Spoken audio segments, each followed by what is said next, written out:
Vamos continuar então mais uma quarta-feira de ensino para que nós venhamos entender os ensinamentos do Senhor sobre a nossa vida. Esta quarta-feira, eu diria que essa mensagem é um tanto quanto diferente, né? Foge um pouco dos padrões das mensagens que a gente vem trazendo. Então eu diria que é uma noite diferente. Hoje será realmente uma noite de estudo, de ensino mesmo. Porque hoje o objetivo, irmãos, é nós aprendermos sobre a Bíblia. Sobre a Bíblia. Hoje nós teremos uma aula de ensino sobre a Bíblia. Sabe? Por que eu, Deus me tocou muito o coração de trazer isso? Nessa época, muitos esperam virar o ano para fazer alguns propósitos. Todo mundo espera virar o ano para fazer alguns propósitos. Entendendo que virada de ano é simplesmente um dia que se acaba nesse outro dia. Não há nenhuma magia, nenhum misticismo sobre isso, tá bom, irmãos? Nós somos crentes, nós não cremos em misticismo, tá bom? Então não vai acontecer nada de mágico do dia 31 para o dia 1º. Amém? Mas tem muitas pessoas que gostam de estabelecer alguns propósitos, nessa virada de ano. Isso não tem problema nenhum, sabe? Um dos propósitos é a leitura bíblica. É a leitura bíblica. Muitos esperam virar o ano. Não, esse ano agora eu quero ler toda a Bíblia durante o ano. Eu quero estabelecer uma rotina de leitura.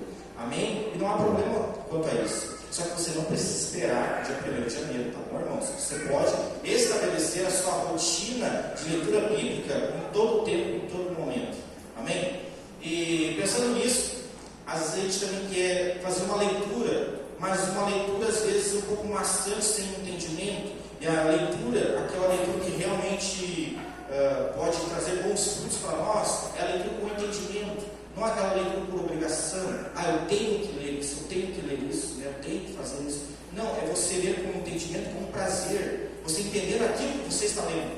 Então o objetivo dessa noite é entender um pouquinho mais sobre o que a Bíblia nos fala. Entendendo que a Bíblia não é simplesmente um livro que foi juntado vários livros e pronto, aqui é só ler. Não, toda a Bíblia, de Gênesis a Apocalipse, ela tem um sentido, ela tem um porquê sobre cada livro, cada circunstância, por que foi colocado, sabe? E é interessante nós entendermos isso, para que quando nós vamos ler, nós iremos entender o que está se passando naquele momento da história. Amém? Então o objetivo é sobre esse, a gente entender um pouquinho mais sobre a Bíblia. Amém? Lógico que eu não vou conseguir explorar cada tópico como eu gostaria, mas eu quero tentar passar mais rápido possível, porque eu quero falar um pouquinho mais sobre o Novo Testamento e principalmente sobre os Evangelhos, sobre os 4 Evangelhos, sobre a diferença, sobre por que nós temos que ler cada um deles. Amém? Então pode colocar para nós no plano. Vamos iniciar então falando sobre a Bíblia, entendendo que a Bíblia ela é dividida em 2 seções, Antigo Testamento e Novo Testamento. Entendendo que o Antigo Testamento tem 39 livros e o Novo Testamento tem 27 livros.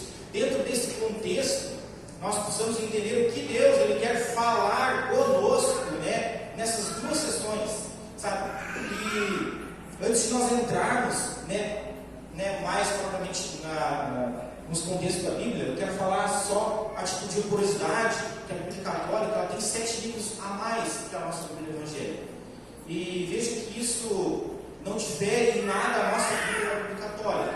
Amém? Simplesmente há alguns livros a mais na Bíblia Católica por um contexto histórico. São livros que não são reconhecidos divinamente inspirados por Deus, mas que possuem um conteúdo histórico, um conteúdo relevante para a história. Porém, não estão trazendo alguns princípios a qual toda a Bíblia caminha sobre eles. Então, por isso que esses livros eles não estão na nossa Bíblia Evangélica, somente na Bíblia Católica. Amém? Por isso que eles têm apenas um contexto histórico. Amém? A título de curiosidade, uma boa leitura, vale a pena. Mas entendendo que não é base de princípio esses livros. Amém? Apenas como história mesmo. Principalmente, por exemplo, Macabeus fala sobre quando os gregos queriam colocar uma estátua de Zeus dentro do templo de Jerusalém, eles fizeram uma revolta e conseguiram restaurar novamente esse templo. Então, esses livros contam uma história do povo judeu. Amém? Mas a Bíblia começa então falando ali sobre a primeira parte, que é o Pentateuco. Seleciona para nós a primeira parte. Aí, Pentateuco. O Pentateuco ele inicia falando sobre 5 livros. O Pentateuco, na realidade, é a base da lei para o povo judeu. Amém, irmãos? Quando você ouve falar, por exemplo, do Torá, eles estão falando do Pentateuco. É os 5 primeiros livros da Bíblia, né? Gênesis, Êxodo, Levítico, Números, Deuteronômios. Então é a base da lei. A base da lei. É o princípio de tudo, são esses 5 livros. Então ele tem uma categoria bem distinta. Né? Eles foram escritos por Moisés e o tema central é a aliança de Deus com Israel. Então esses 5 livros eles trazem, né, o propósito de mostrar a aliança que Deus fez com Israel. Não foi com nenhum outro povo.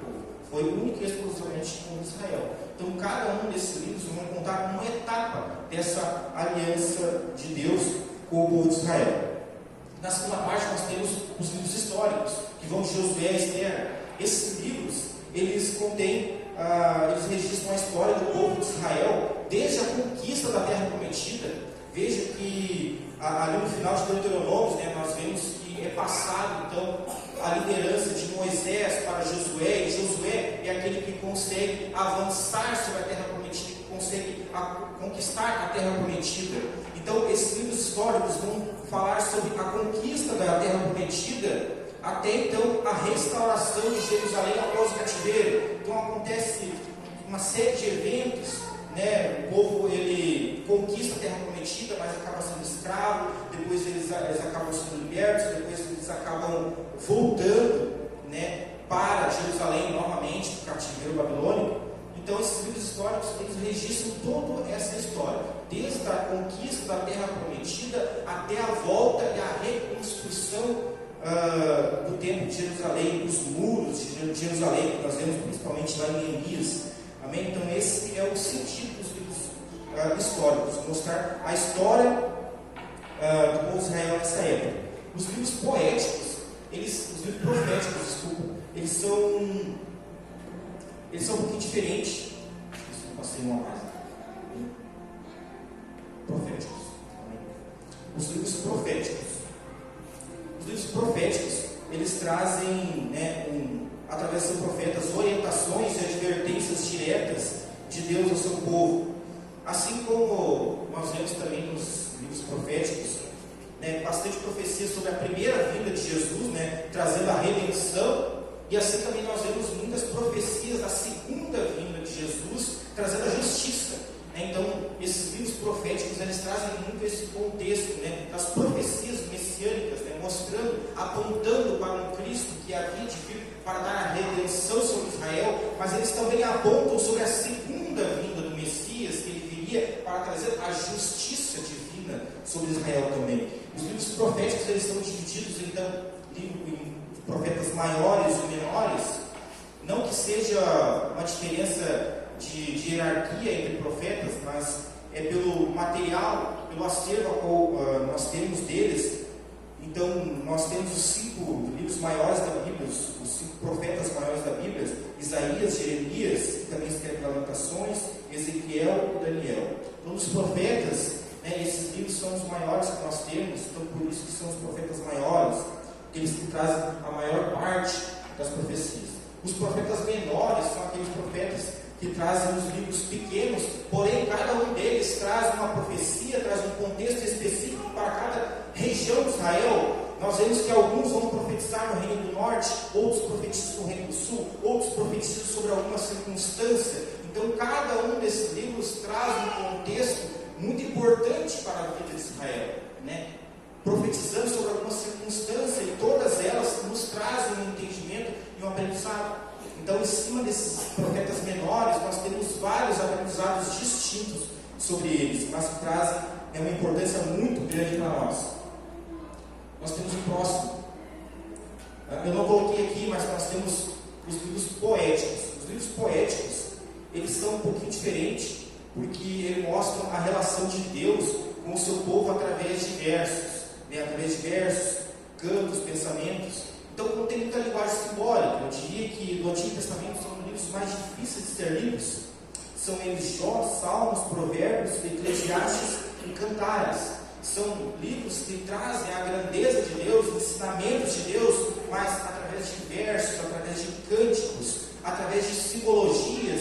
Então eles trazem a beleza de Deus através de simbologias da natureza, né, do cotidiano. Então esses livros, eles mostram o direcionamento de Deus, a vontade de Deus, através de toda a natureza, né, simbolizando, trazendo muito simbolismo.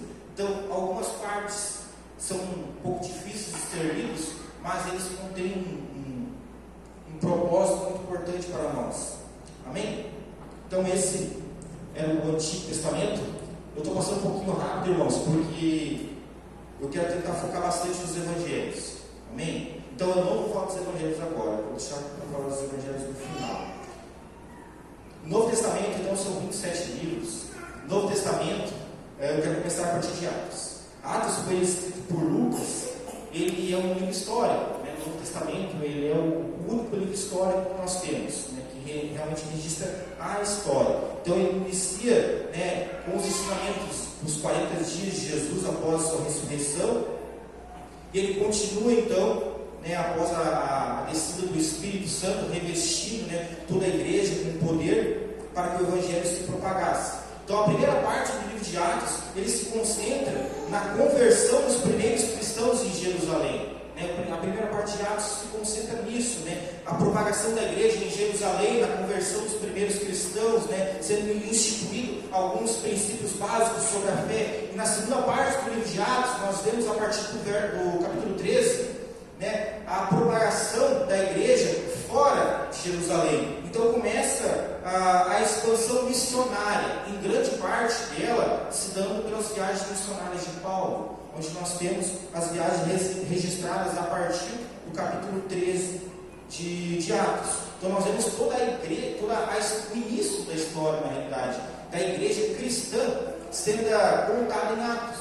Então todo o livro de Atos registra a história da igreja. Né? Então é importante que a gente venha, né, regularmente estar lendo o livro de Atos para entender a história, né, os primeiros princípios da igreja, né, como ela foi se formando ao longo dos anos, como algumas heresias, alguns falsos ensinamentos foram sendo combatidos, e principalmente como a igreja se movia no evangelismo, levando a palavra, evangelizando, né, aqueles que estavam realmente precisando receber a palavra de Deus. Então o livro de Atos ele é essencial para a nossa base de fé, principalmente no evangelismo. Depois nós temos então as epístolas paulinas, também pode ser ditas as cartas de Paulo. Eu coloquei epístolas para que você entenda que, se você ler cartas, epístolas, né, para nós de uma maneira geral, tem o mesmo contexto, né? São 13, vão de Romanos a Filemão. A carta de Hebreus, ela em muitos contextos é colocada junto, né, com as cartas paulinas, porém na divisão da Bíblia, né, teologicamente, a carta de Hebreus ela fica separada, uma seção separada. Então eu trouxe conforme teologicamente nós aprendemos. Então são 13 epístolas paulinas. E qual é o objetivo, né, dessas 13 cartas, as quais nós já fizemos, né, a nossa série aqui sobre as cartas de Paulo? E o objetivo dessas cartas de Paulo é orientar as igrejas, trazendo fundamentos teológicos, doutrinas e uma unidade em Cristo. Amém? Veja que Atos começou uma propagação da igreja, mas a igreja ainda não tinha todos os fundamentos e princípios. Então Paulo escreve essas cartas para trazer um fundamento, um princípio teológico, mas que trazia unidade para todas as igrejas. Por isso que ele escrevia para as igrejas, para que todas caminhassem perante o mesmo propósito. Então são nas cartas de Paulo, irmãos, de Romanos a Filemão, que nós vamos encontrar instruções sobre o cristão acerca da natureza de Deus, acerca do significado do ministério e a obra de Deus, o ministério do Espírito Santo na igreja. Paulo traz muito exemplificado, né, a obra do Espírito Santo na igreja. Nós temos também a doutrina da salvação, nós temos a doutrina dos acontecimentos que se darão nos fins dos tempos. Nós temos também o caráter do cristão, né, nessas cartas de Paulo, a ordem, o culto e o governo na igreja. Então todos esses assuntos que eu listei, você vai encontrar nas cartas de Paulo. Paulo, ele escreve então para fundamentar a igreja, para que a igreja tenha um alicerce sólido e caminhe sobre princípios, fundamentos, mas fundamentos em unidade, mas em conformidade com a palavra. Então Paulo escreve para trazer uma unidade e uma conformidade com a igreja. Depois nós temos então as epístolas gerais, que vão de Hebreus a Judas, e o restante dessas epístolas, elas também trazem, orientações teológicas para a nossa igreja, só que elas são ditas gerais, porque elas não foram escritas para um público específico, assim como Paulo fez, que escreveu para algumas igrejas e públicos bem específicos. Essas cartas não são para um público específico, mas elas são endereçadas a todas as igrejas, a todos os cristãos. Então elas tratam de questões comuns a todos os cristãos, comuns a todas as igrejas, comuns a todas as sociedades. E ela traz um contexto, principalmente sobre a fé e a obediência no Senhor. Então essas cartas, elas trazem um contexto mais amplo, mais abrangente, trazendo a importância da fé e a obediência no Senhor, não se limitando a um grupo específico, como Paulo tinha que fazer, muitas vezes advertendo os coríntios, os romanos, os gálatas, mas não, nessas cartas nós vemos um entendimento geral sobre fé e obediência no Senhor. Então, em resumo, nós podemos dizer que as cartas de Paulo e as cartas gerais, nós podemos dizer que elas juntas, elas têm um conjunto teológico, doutrinário completo acerca da fé. Então, irmãos, se você tem alguma dúvida sobre a fé, sobre contexto, sobre princípios na igreja, o que é certo, o que é errado na igreja, o que é certo, o que é errado na vida de um cristão, com certeza você vai encontrar entre Romanos e Judas. Com certeza você vai encontrar. Amém? Porque essas cartas, elas têm o endereço certo, que é tratar de princípios e fundamentos da igreja. Amém? Depois nós temos então Apocalipse. Apocalipse, ele foi escrito por João, e é um livro profético. Apocalipse significa revelação, e é considerado o livro mais difícil de ler no Novo Testamento por causa da sua simbologia, usada por João. Muitas vezes questionadas essa simbologia, mas tendo o entendimento que a revelação ela não é para todos, mas a revelação ela é para aqueles que querem ouvir. O próprio Jesus, quando ele escrevia as 7 cartas, no começo do Apocalipse, ele sempre dizia que aqueles que têm ouvidos, que ouçam o que o Espírito tem a dizer. Então o Apocalipse sim, é um livro de difícil leitura, porém todos aqueles que realmente querem entender e aprender a palavra do Senhor vão conseguir entender, porque a revelação ela não é para todos, ela é para aqueles que querem ouvir. Amém? Então o objetivo de Apocalipse não é assustar sobre o fim do mundo, como muitos pensam, e Apocalipse só trata do fim do mundo, dos fim dos tempos. Na realidade não. Apocalipse ele nos traz, ele nos mostra a justiça de Deus que irá se cumprir, irá se cumprir essa justiça de Deus, e que a recompensa para aqueles que estão em Cristo Jesus também terão. Então esse é o objetivo de Apocalipse, apontar para a justiça divina de Deus sobre a nossa vida, que realmente vale a pena você estar em Cristo Jesus, que a recompensa vai vir certamente. Amém? Então Apocalipse não é para assustar, sim para orientar. Glória a Deus. Amém? Agora vamos falar então sobre os evangelhos. Esse é o assunto mais importante nessa noite. Vamos falar um pouquinho sobre os evangelhos. São 4 evangelhos que nós temos no Novo Testamento. Dos 4 evangelhos nós temos 3 que eles são conhecidos como sinóticos.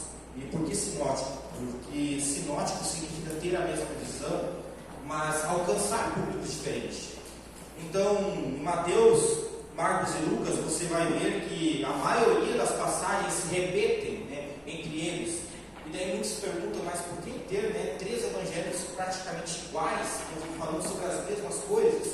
Mas na realidade, eles são endereçados para públicos diferentes, para falar de uma maneira diferente. Ou seja, eles até mostram a mesma circunstância, mas com um olhar diferente, para que nós devemos ter um olhar diferente sobre cada circunstância, sobre cada ensinamento, sobre cada milagre de Jesus. Amém? E João, ele é um pouco diferente, porque ele não é um livro que traz exatamente o contexto dos outros 3 evangelhos. Ele é separado. Amém? Então nós vamos ver um pouquinho sobre esses 4 evangelhos, sobre a importância deles. O primeiro dos evangelhos é Mateus. Mateus, também conhecido como Levi, ele foi um dos 12 apóstolos. Ele escreve para o povo judeu com o objetivo de apresentar então Jesus como o rei Messias, aquele que estava profetizado para o povo judeu. Mateus ele se preocupa muito em escrever para o povo judeu, porque os judeus esperavam o rei, o rei Messias que iria vir para dominar, para reinar sobre eles e livrar eles das mãos dos romanos. Então Mateus ele escreve mostrando que esse rei Messias já veio, ele não está por vir, mas esse rei já veio. Então ele tem um endereço certo, falar para o povo judeu, mostrar que Jesus é o rei Messias, é o rei profetizado no Antigo Testamento. Por isso que Mateus ele faz inúmeras citações do Antigo Testamento para provar o cumprimento das profecias. E de todos os evangelhos, na realidade de todo o Novo Testamento, nada chega perto de Mateus no contexto de citar trechos e profecias do Antigo Testamento.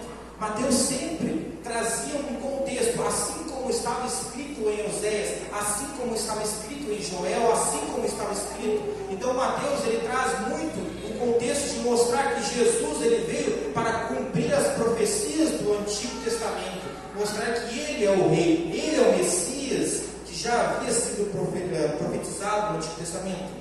Mas Mateus também ele é o evangelho das parábolas. O evangelho das parábolas, porque parábolas eram comuns para os judeus. Os judeus usavam muitas parábolas. E Mateus se preocupa muito em realmente retratar as parábolas que foram ditas por Jesus. Então, de todos os evangelhos, se você gosta de ler parábolas, você vai encontrar a maioria delas no livro de Mateus. Ele é conhecido o livro que mais tem parábolas. Amém? E justamente por essa questão de mostrar para o povo judeu que Jesus ele é aquele a qual os profetas já estavam apontando, as profecias messiânicas estavam se cumprindo. Então Mateus ele se preocupa em mostrar que esse é o rei Jesus, esse é o rei Jesus que já está a governar o seu povo. Amém? Então Mateus ele escreve com esse sentido, mas não só para os judeus, ele escreve para todos os cristãos. Mas venha entender que quando nós lemos o Evangelho de Mateus, nós temos um entendimento muito mais sobre o Antigo Testamento também. Eu confesso que eu me pego muito lendo, às vezes, apenas o livro de Mateus, porque eu gosto muito de fazer essa junção de Antigo e Novo Testamento, porque ele traz essa questão de provar que realmente Jesus ele é o cumprimento. Tudo que estava sendo profetizado no Antigo Testamento está sendo novo, não se rompeu, é o cumprimento daquilo que já havia sido profetizado. Jesus não veio para romper e trazer algo novo, ele veio para cumprir aquilo que já estava sendo profetizado. Amém? As pessoas que não estavam enxergando. Depois nós temos então Marcos. O Evangelho de Marcos ele é também conhecido como João Marcos. No livro de Atos nós vemos mais essa citação de João Marcos, mas é o mesmo Marcos que escreve o Evangelho. Ele não foi um dos 12 apóstolos, mas ele foi contemporâneo a Jesus, ou seja, ele conviveu na mesma época que Jesus. Também nós vemos que Marcos ele era muito íntimo de Pedro, e ele também foi na primeira viagem com Paulo e Barnabé. Ou seja, Marcos ele tinha também, além do conhecimento de ver as obras que estavam acontecendo, quando Jesus estava por terra, mas ele também tem essa capacidade de filtrar aquilo que Pedro e Paulo estavam ensinando também. Então, Marcos ele tinha um arcabouço muito grande acerca dos princípios de Cristo. E um detalhe interessante que Marcos ele foi o primeiro livro a ser escrito, porém ele é o mais curto de todos. Marcos tem apenas 16 capítulos. Marcos é extremamente objetivo, ele tem um objetivo certo. E o objetivo dele é apresentar Jesus como um servo incansável. O servo incansável, aquele que veio para servir. Tanto que o versículo-chave de Marcos é esse. Jesus não veio para ser servido, ele veio para servir, para fazer. E Marcos ele escreve dessa maneira porque ele escreve para os cristãos que estavam em Roma, os romanos. Então ele dá uma ênfase muito mais nas obras de Jesus do que propriamente nos ensinamentos de Jesus. Ou seja, ele apresenta Jesus como um exemplo a ser seguido. É interessante isso, porque como nós vamos ver, por exemplo, no livro de Mateus, ele traz muito os ensinamento acerca de Jesus, os ensinamentos. Marcos já não. Marcos não se preocupa em trazer esse contexto de ensinamento, mas ele se preocupa em mostrar Jesus fazendo. Tanto que é o evangelho da ação, onde aparece muito Jesus indo, Jesus fazendo, imediatamente indo, imediatamente voltando, curando, fazendo. Então Marcos ele se preocupa em mostrar um Jesus que faz, um Jesus que serve, um Jesus que não só fala, ele faz também. Ele se preocupa em mostrar um Jesus que ele não veio só para lançar palavras, ele se preocupa em mostrar um Jesus que veio nos deixar um exemplo a ser seguido. Então em Marcos nós vemos Jesus não só falando, mas Jesus fazendo, Jesus indo, ele se movimentando, ele fazendo algo, ele servindo ao outro, ele servindo ao próximo, nos mostrando um exemplo a ser seguido. Justamente porque para o público romano, essa questão do fazer, do estar em movimento, era algo muito importante, porque os romanos eles estavam continuamente em movimento, fazendo. Então Marcos mostra que Jesus ele é esse servo que veio fazer, que veio mostrar um exemplo a ser seguido. Ele não veio aqui para apenas se sentar e expressar palavras, ele veio para mostrar um exemplo. Então nós vemos Jesus fazendo, nós realmente imitamos os seus passos. Então Marcos ele tem uma finalidade evangelística muito grande, nos mostrar que Jesus ele é o exemplo, ele é o exemplo, ele mostra Jesus fazendo. Tanto que ele não se preocupa em mostrar a genealogia e nem o nascimento de Jesus. Marcos inicia com Jesus fazendo, Jesus indo, Jesus curando, Jesus salvando, Jesus mostrando milagres, maravilhas. Então é interessante Marcos nesse quesito, que ele é um livro com uma finalidade bastante evangelística, que realmente nós precisamos fazer assim como Cristo fez, e não só falar, não só professar palavras bonitas, mas se Jesus falou e fez, nós também temos que falar, nós temos que fazer, nós temos que nos movimentar. Não é para nós estarmos apenas aqui na igreja, sentarmos no ar-condicionado, ouvindo uma boa palavra ou um bom louvor. Não, nós ouvimos, nós falamos, mas nós vamos fazer também. Nós nos movimentamos, nós saímos, nós vamos, sabe? Tanto que Marcos mostra muito essa dinâmica de Jesus, indo de uma ponta para outra, mostrando que o cristão não pode ficar parado. O cristão precisa estar em movimento. Amém? Então Marcos traz um contexto evangelístico muito grande. Esteja em movimento. O terceiro dos sinóticos é Lucas. Lucas, é interessante que ele também é um escritor de Atos, tanto que o livro de Atos, na realidade, ele é uma continuação do Evangelho de Lucas, porque foi ele mesmo que escreveu. Então Lucas ele termina de fazer o seu Evangelho, de citar o seu Evangelho, e mais para frente ele continua falando sobre Jesus, porém falando sobre Jesus agora, fazendo através da sua igreja, através dos apóstolos, através da sua obra que estava sendo implantada na terra. E Lucas, a palavra nos diz que ele era médico e principalmente alguém muito instruído. Um detalhe interessante é que Lucas ele não chegou a ver Jesus. De todos, ele é o único que não chegou a ver Jesus, porque Marcos, segundo estudos, ele pelo menos viu Jesus. Mas Lucas não, Lucas ele fazia parte da segunda geração cristã, uma geração que só ouviu falar de Jesus. Aquele que não viu, mas é aquele que ouviu falar de Jesus. Então, ele era muito próximo de Paulo e acompanhava nas suas viagens. E o Evangelho de Lucas, ele mesmo escreve no comecinho dele, que ele escreve para um nobre, Teófilo, que era um grego. E qual é o objetivo de escrever para um grego? Principalmente porque havia muitos cristãos na Grécia que precisavam ouvir a orientação, as palavras, o Evangelho, mas de uma maneira diferente, uma maneira a qual eles entendessem. Então Lucas escreve sim para alguém específico, mas interessado também ao público grego, porque ele tem o objetivo de apresentar Jesus como o Filho do Homem, o homem perfeito. O homem perfeito, porque veja só, para a cultura grega, a essência estava no homem, eu sou, Os gregos buscavam muito essa questão de buscar, né, de onde vim, para onde eu vou, entendendo que o homem é o centro do universo, é a partir do homem, né, que as coisas acontecem. Então, para a filosofia grega, né, a questão de você expressar a humanidade como o centro de tudo era muito grande. Então, Lucas ele se preocupa então em mostrar Jesus como o Filho do Homem. Nós vamos ver então no seu Evangelho muitas citações trazendo Jesus como o Filho do Homem, mostrando que ele é o homem perfeito, mostrando que sim, existe um homem perfeito a ser seguido, mas é Jesus. Existe sim um homem natural que é perfeito, mas esse só é Jesus. Então Lucas ele mostra Jesus como o homem perfeito, não só Jesus como Deus, mas Jesus como homem, de carne e osso, na humanidade, como alguém humano, mas perfeito, que foi perfeito, que não errou, que não pecou, que não falhou. Então Lucas mostra que Jesus, ele é o homem perfeito.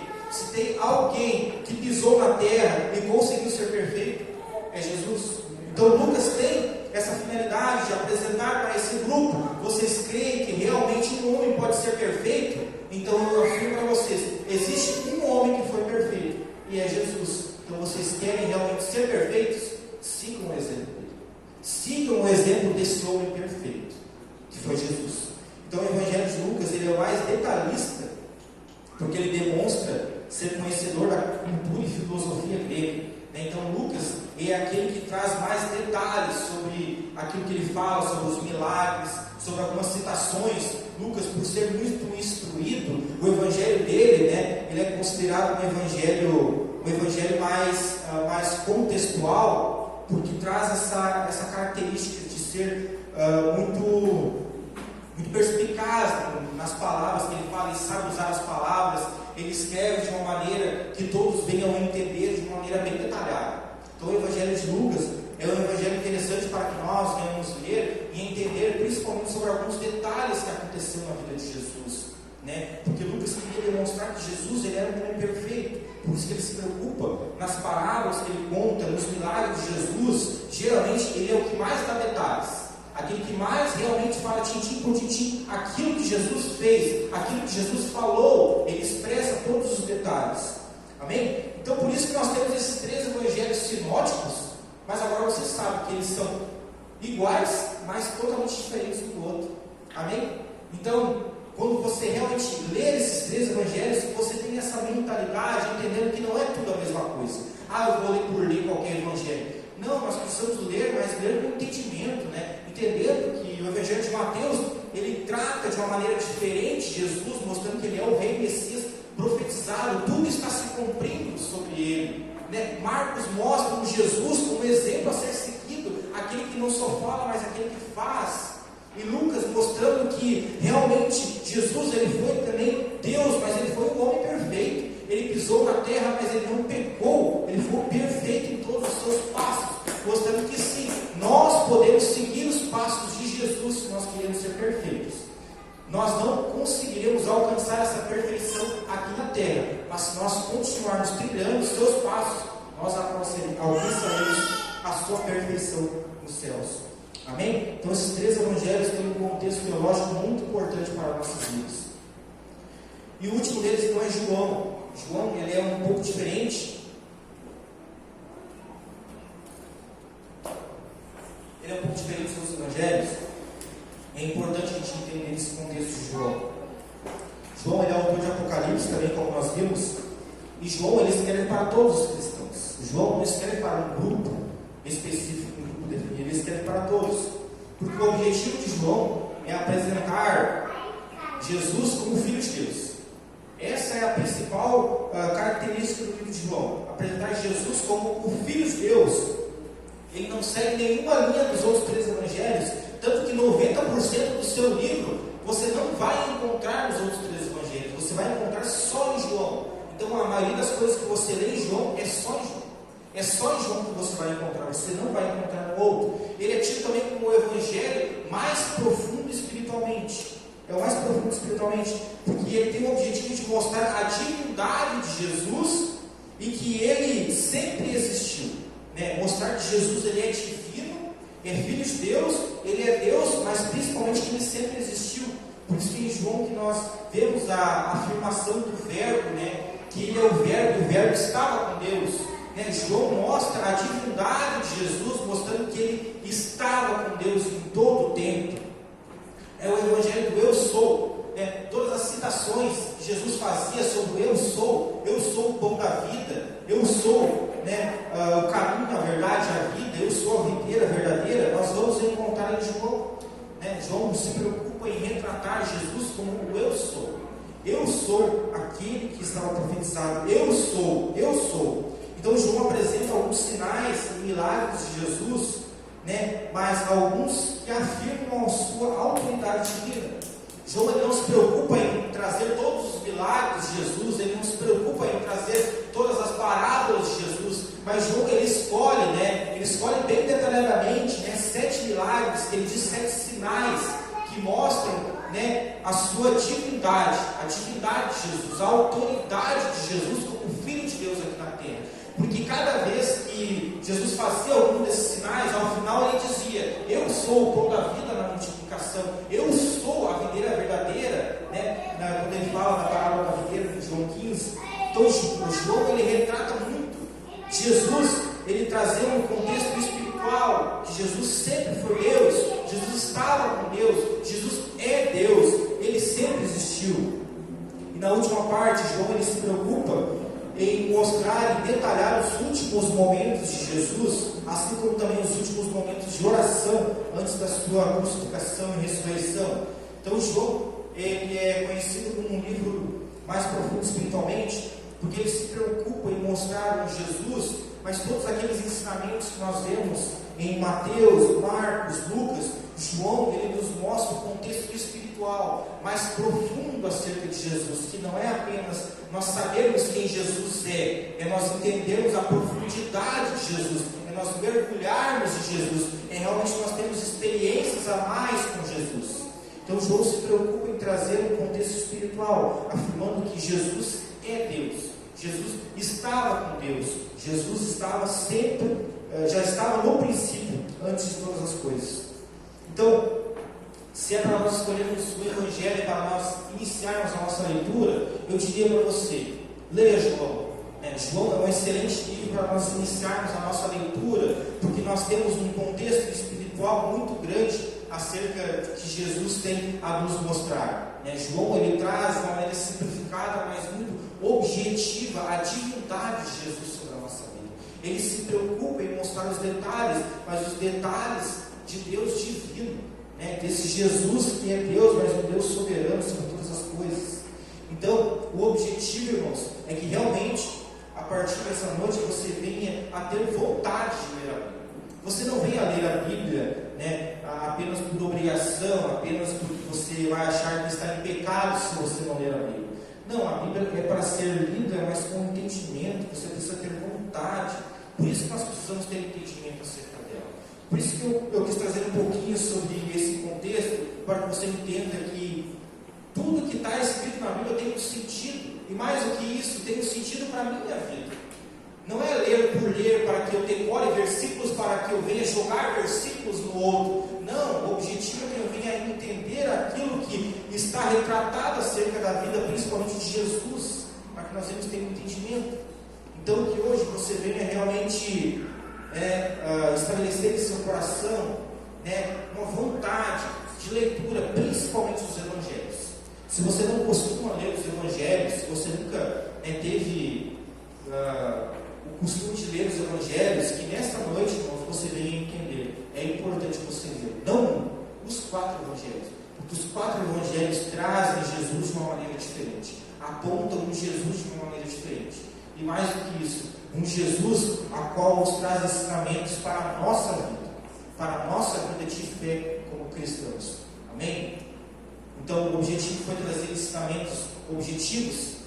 Se você tem alguma dúvida sobre alguns contextos da Bíblia, se você quer ter um material mais detalhado sobre Gênesis, Apocalipse, irmãos, eu tenho esse material, todo ele já descrito em um Word, para que você venha a estudar a Bíblia com mais afinco e com mais vontade.